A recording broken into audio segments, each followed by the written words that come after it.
Olá, olá a todos espero encontrar muito bem, que este mês de Abril seja realmente um mês empolgante, mas que todos consigamos superá-lo com força, com dignidade e com coragem, que é isso que o universo espera de nós.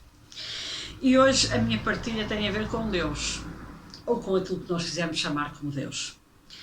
Há quem lhe chame universo, há quem lhe chame Deus, há quem lhe chame grande foco, há quem lhe chame grande arquiteto do universo, o nome pouco importa. Aquilo que eu queria falar é do conceito.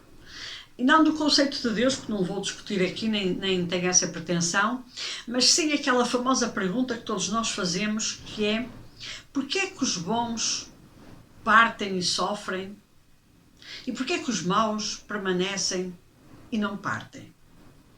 Todos nós fazemos muitas vezes esta pergunta e queremos uma resposta objetiva, concreta, porque chegamos a um ponto de desespero que dizemos: mas parece que os bons partem todos mais cedo. Aquela pessoa é tão boa pessoa e partiu tão cedo. Aquela pessoa fez tudo pelos outros e Deus levou-a. E porquê é que aos maus, aos que andam aqui a fazer mal, aos que provocam o terror na vida dos outros, aos que raptam, violam, etc., nada lhes acontece? As coisas não são tão lineares assim, mas eu queria muito partilhar e falar sobre este tema.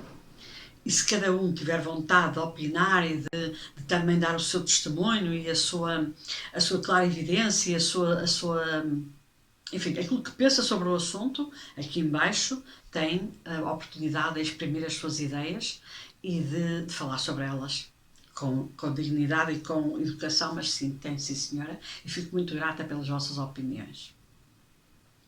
Vai ser o tema de hoje. Então, para quem chegou agora ou não me conhece, o meu nome é Manuela Tavares, sou o rosto e a pessoa por trás do projeto de Terapias Neuroholística, terapeuta holística, formadora e consultora de mesa radiónica e de radiestesia, astróloga cabalista e facilitadora de cursos de autoconhecimento e desenvolvimento espiritual. Tens tudo sobre mim no meu site www.terapiasneurolística.com, as minhas redes sociais, Facebook, Instagram, este canal do YouTube e o meu blog, bem como o meu currículo e também as minhas formações e as minhas partilhas. Fechada a apresentação, vamos a factos.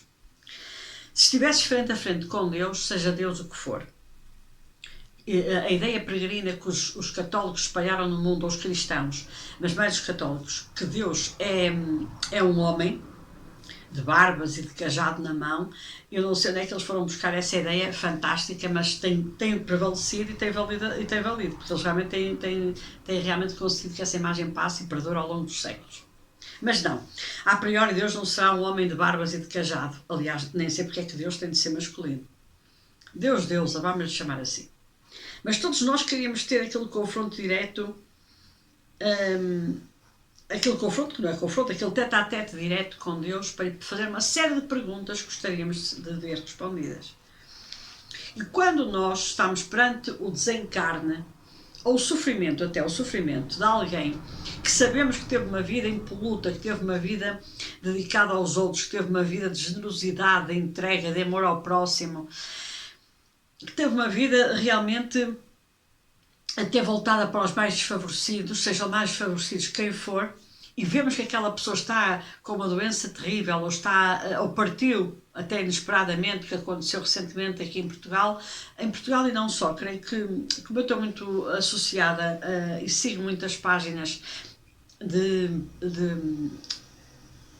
abrigos de animais selvagens e domésticos e de quinta, vou receber notícias e às vezes é toda a parte, não é toda a parte do mundo mesmo, porque uma delas foi mexicana e mexeu muito comigo, eu fiquei muito chocada com o desaparecimento de uma mulher mexicana muito nova, tinha 30 anos, 32, cujo, para além dela ser influencer e ser, enfim, uma pessoa toda dada às modas e era modelo, coisa que o valha, mas ela realmente dedicava-se a resgatar animais maltratados, neste caso concreto, cavalos. E ela partiu de uma forma abrupta, de uma forma assim muito, muito, muito terrível para quem a conheceu, provavelmente, para quem esteve perto dela, que eu acredito que não, a família ainda deve estar a tentar digerir aquele desencarne, mas particularmente o que mais me chocou, e peço desculpa desde já à família e aos amigos pelo facto, mas foi a despedida dela ter sido feita na presença... Ai,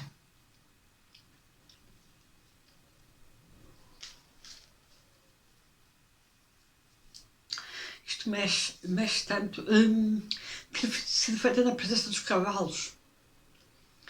E os animais começarem a gritar, a relinchar quando viram a urna. E quando a viram, penso que não a viram mesmo a ela, mas viram a urna e porque os cavalos são muito sensitivos e até pelo odor verificaram que ela tinha partido. Eu acho que fiquei completamente... estou extremamente emocionada com aquilo que vi. E nós fazemos sempre esta pergunta, mas porquê que aquela pessoa que era tão boa, que fazia tão bem, ela tinha 300 e tal cavalos ao cuidado dela, agora a família assumiu que vai continuar com esse projeto. Eu espero que Deus lhes dê muitas forças e muita coragem para conseguir a maior homenagem que lhe podem prestar. Mas porquê é que ela partiu? E porquê é que existem aqui os facínoras à face da terra e os seres demoníacos e escuros que não fazem bem a ninguém e que continuam aqui firmes e hirtos, sem padecer de nenhum problema e vivem até a idade avançadíssima? Aqui começa a história. A nossa grande questão é sempre porque é que há coisas más que acontecem a pessoas boas e porque é que não acontecem coisas más a pessoas más. Esta nossa justiça terrena daquilo que nós achamos que é o certo e o errado, e que temos de reavaliar muita coisa daquilo que nós sabemos, mas sobretudo daquilo que nós não sabemos. E segundo a Kabbalah, nós só sabemos 1%.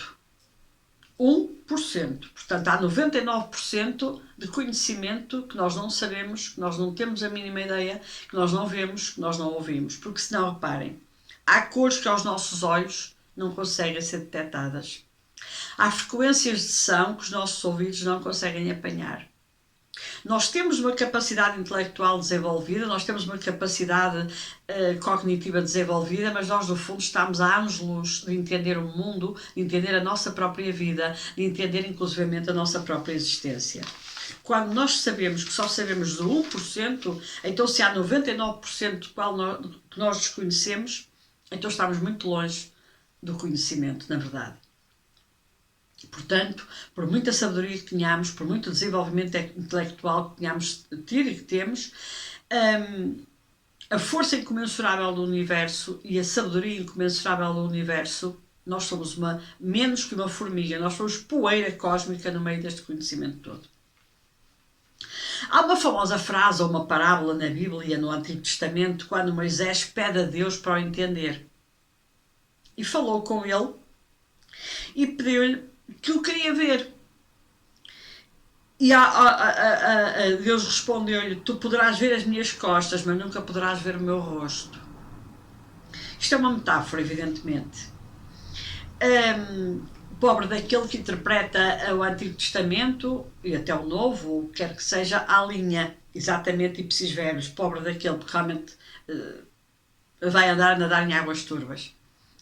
Porque entender completamente os caminhos da vida e os desígnios desse Deus, dessa força cósmica, chamem-lhe o nome que quiserem, eu vou reduzir a Deus porque é muito mais fácil para gravar este vídeo.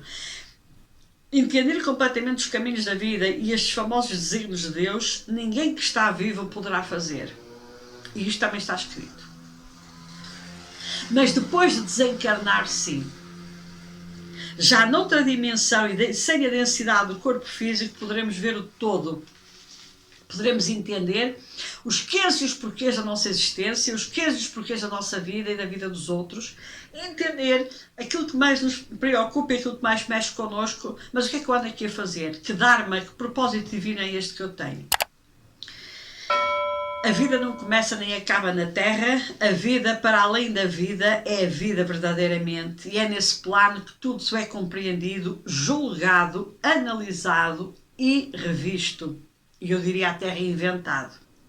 Porque todos temos um tikkun, todos temos uma correção. Vulgarmente no Ocidente adotou-se a palavra karma. Todos temos essa correção a ser feita. Todos trazemos algo para corrigir na Terra e por isso reencarnamos. Caso contrário, não estávamos aqui a fazer nada. Porque a Terra é um mundo de escola. E só vai à escola quem precisa de aprender. Porque depois de aprender já não precisa voltar à escola. Segue os conhecimentos que tem e vai para a sua vida. É assim no mundo terreno, é assim no mundo astral também. Todos temos um propósito de vida que pode ser mais longo ou mais curto, com mais altos ou menos altos, com mais baixos ou menos baixos e com mais ou menos acidentes, incidentes ou situações inusitadas. Esquecemos o nosso propósito divino e o tempo que necessitamos para o cumprir e por isso ficamos completamente perdidos e baralhados. Sempre que esta sensação de injustiça na Terra se avizinha, custa a aceitar. Mas, na verdade, a verdadeira justiça nunca esteve nem está na Terra. E nós temos uma visão muito redutora do bem e do mal, do certo e do errado, porque achamos que aquela pessoa, aquela situação é completamente nefasta, tóxica, é má, mas esquecemos todo o processo que está por trás daquela situação e todo o processo que está por trás da situação que aquela pessoa ou aquelas pessoas desencadearam e de todo o resgate kármico que está por trás também daquela dor e da dor provocada. E também do acúmulo kármico de quem provoca a dor, porque nós estamos cá para transmutar, não é para carregar ainda mais o nosso karma. Nas escolas cabalísticas nós aprendemos que o processo evolutivo da alma é até chegar ao humano, e depois quando chega ao humano ele faz o seu processo evolutivo e desencarna, se já não tem mais karma para cumprir, já completou o seu ciclo, se já está tudo tratado, se está todas as contas saldadas e resolvidas, não volta a reencarnar. Mas nós também temos na Kabbalah e nas escolas cabalísticas a teoria do processo evolutivo, ou seja, que nós podemos passar do humano ao estado mineral. E só para dar uma... Sim, as pedras merecem respeito. E por isso é que nós, dentro de cada pedra que encontramos na rua, de cada cristal com o qual trabalhamos, até em cristaloterapia, de cada montanha e de cada pedra que encontramos nas montanhas por onde escalamos, devemos ter respeito. Porque estão lá muitas almas presas que nas suas sucessivas e múltiplas reencarnações não aprenderam nada e nas suas múltiplas tentativas de se corrigir arranjaram cada vez mais karma e o universo, na sua imensa sabedoria, não teve outra alternativa que não fosse colocá-lo sob a forma mineral, porque isso foi uma forma de o amarrar, de o prender, de não permitir que aquela alma voltasse a fazer mais estragos na humanidade que aquilo que já teria feito.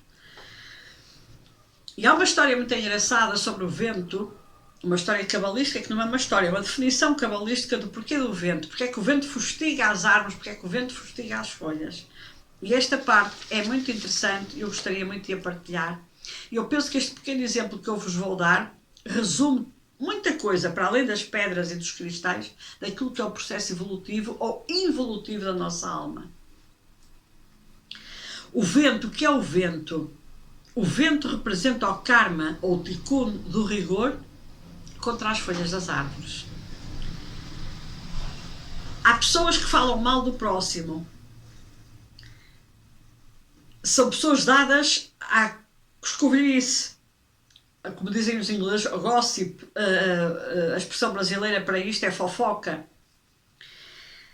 Gostam de julgar o próximo, gostam de falar mal do próximo, gostam de criar intriga, gostam de falar aquele sussurro da boca ao ouvido, ou seja, estão sempre constantemente a tentar no ouvido do outro sussurrar coisas más sobre alguém, fazer uma difamação, construir uma fábula, inclusive à volta de alguma pessoa, de alguma situação da vida. Estas pessoas muitas vezes reencarnam em folhas de árvores.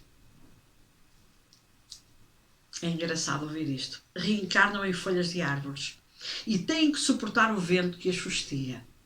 No dia que eu estou a gravar este vídeo, está uma ventania tremenda aqui na zona onde eu vivo. Não sei se ouve o sussurrar do vento, mas eu estou a olhar para a minha frente e tenho o prazer e o privilégio de ter árvores, não todas minhas, mas dos vizinhos também, e vejo as folhas e as árvores a abanar enquanto vos falo sobre este assunto, que para mim é extremamente importante porque consigo visualizar e simultaneamente falar da matéria.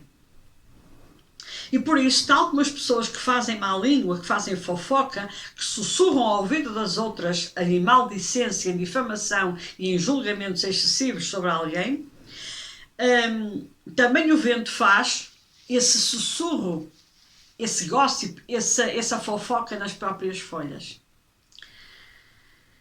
Contudo, esse sussurro é de intempérie.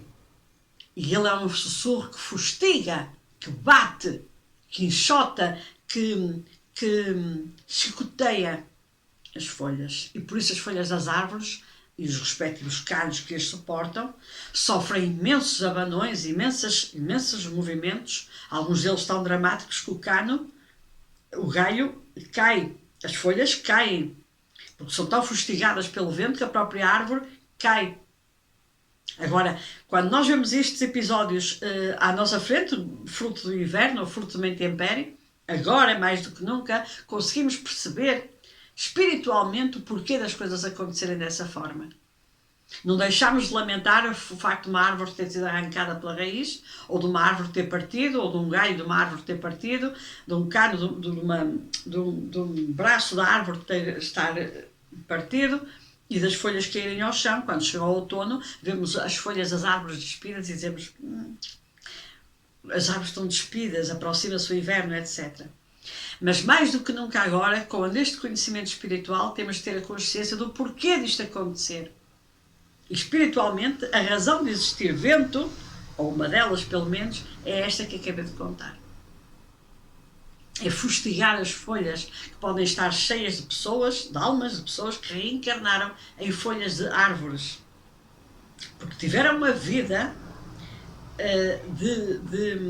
de maldicência enquanto estiveram na Terra, numa outra existência qualquer.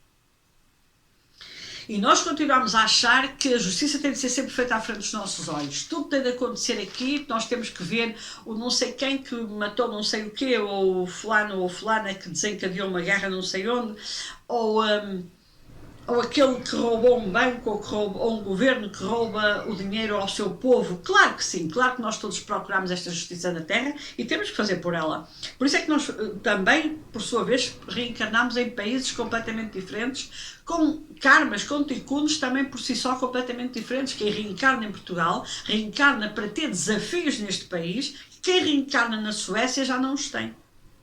Tem outros, mas estes não. Em Portugal é um país de sobreviventes. É um país que tem governo atrás do governo, sempre a prejudicar o país, sempre a prejudicar o povo. É um karma que nós temos às costas relativamente a este assunto, que ainda não conseguimos transmutar. Na Suécia, não. Na Suécia, na Noruega, na Finlândia, na Dinamarca, por exemplo, eles têm um governo que só se dedica ao povo. Dificilmente há um ministro, ou um presidente, ou um primeiro-ministro corrupto. Não precisam disso, já não estão nessa frequência energética, já não estão nesse registro. O karma daquele povo do norte da Europa já não é esse, é outro. Se é melhor ou pior, quem somos nós para julgar? Mas é outro, não é esse. Mas se nós reencarnarmos todos num país da América Latina, por exemplo, teremos outro karma completamente diferente, de uma instabilidade, de uma inconstância, de uma até eu diria de alguma barbárie que por aí lá ainda pulula a nível de vilipendiar, de roubar, de tirar, de matar, de desvalorizar a própria vida, que é tremendo, que na Europa já não conseguimos suportar isso. Portanto, cada qual vai estando ali em diferentes patamares, não é alto nem baixo, é diferentes patamares do seu processo kármico e do seu tikkun. Mas curiosamente há uma coisa comum ao mundo inteiro, até em África, até na Oceania, que é o vento. E o vento, quando vem, fustiga as árvores e fustiga as folhas. E essa consciência qualquer um em qualquer parte do mundo tem de ter. E também é comum em toda a parte do mundo haver pedras. E agora que sabemos que nas pedras podem estar refugiadas muitas almas que nos seus processos de reencarnação não aprenderam nada, pelo contrário, só vieram cá para desaprender e prejudicar os outros, então o universo realmente, Deus, na sua imensa sabedoria, coloca-os em pedras. Nós realmente não podemos ver a face de Deus, vemos as suas costas e nas costas dos outros nós vemos as nossas.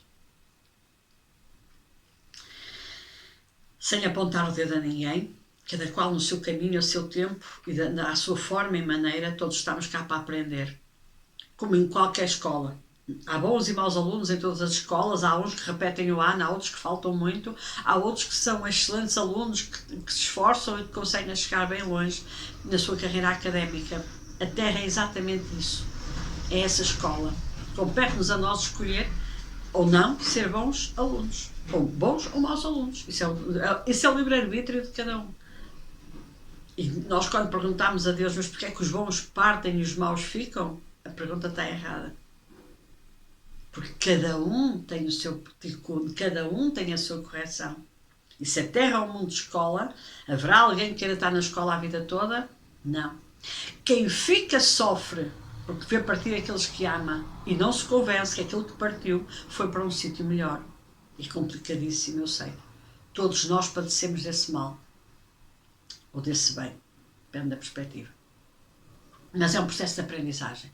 Processo esse que eu estou numa esperança cega de que esse processo vai continuar, claro que sim, mas com a nossa própria evolução nestes próximos 20 anos, eu tenho uma fé inabalável que até essa cortina que se interpõe entre nós aqui nesta densidade e o outro lado dessas almas que já não estão nesse estado tão denso, que essa cortina se dissipe e nós possamos realmente ter contacto com outras dimensões. É uma fé que eu tenho. Deus queira que sim, Deus queira que seja verdade. Se não for, tenho que aceitar que não seja. Vamos tentar fazer outras perguntas a Deus, a ver se as respostas também chegam de uma forma capaz. Chegarão sempre, nós podemos não conseguir interpretá-las. A minha partilha hoje fica por aqui.